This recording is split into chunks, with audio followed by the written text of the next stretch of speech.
കാലം മങ്ങലേൽപ്പിക്കാത്ത ചിത്രങ്ങളുണ്ടാകില്ല.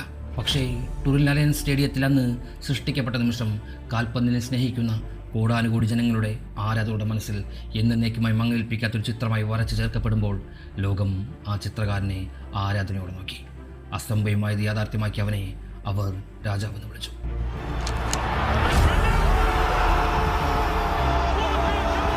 ടുറിലിന് മിനിറ്റ് സൂചി 64 മിനിറ്റിൽ ചുട്ട് പഴുത്തു നിൽക്കുന്നുണ്ട്. ആ ചൂട് അൽന സ്റ്റേഡിയത്തിൽ യുവൻ്റസ് ആരാധകരുടെ ഹൃദയത്തെ കീറി മുറിച്ച് കടന്നുപോയെങ്കിലും ആ ബ്രഹ്മാണ്ഡ കാഴ്ച പതിഞ്ഞത് അവരുടെ ഓരോരുത്തരുടെയും ആരാധക മനസ്സിലായിരുന്നു. അന്നാദ്യമായി യുവൻ്റസ് ഗാലറി തങ്ങളുടെ എതിർത്താരത്തിന് വേണ്ടി കൈയടിച്ച് പോയ നിമിഷം സാക്ഷാൽ ബുഫൺ പോലും അതിനെ അഭിനന്ദിക്കുന്നത് കാണാം. സൈഡ് ലൈനിൽ സിദ്ധാൻ അവിശ്വസനീയമായ വിധം നിൽക്കുന്നുണ്ട്. അൽന സരീനയുടെ മാറ് അപ്പോഴേക്കും അയാളുടെ ദൃഷ്ടാന്തത്തെ പുൽകിക്കഴിഞ്ഞിരുന്നു. എല്ലാത്തിനും നടുവിൽ അയാൾ ക്രിസ്റ്റിയാനോ കാണികൾക്ക് അഭിമുഖമായി നിൽക്കുന്ന കാഴ്ച. കാർവഹാളിന്റെ ക്രോസിലേക്ക് അയാൾ തൻ്റെ ശരീരവും കാലും സജ്ജമാക്കുന്നതും മണ്ണിനും മനസ്സിനും ഒരുപോലെ ഏർത്തടിപ്പിക്കുന്ന തരം അന്തരീക്ഷത്തിൽ മറക്കം മറിഞ്ഞൊരു ബൈസിക്കിൾ ഷോ എങ്ങനെയാണ് മറക്കാൻ സാധിക്കുക?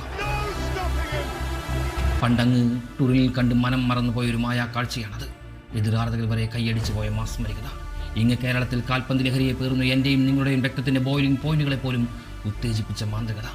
അതിന് പേര് Cristiano Ronaldo dos Santos Aveiro.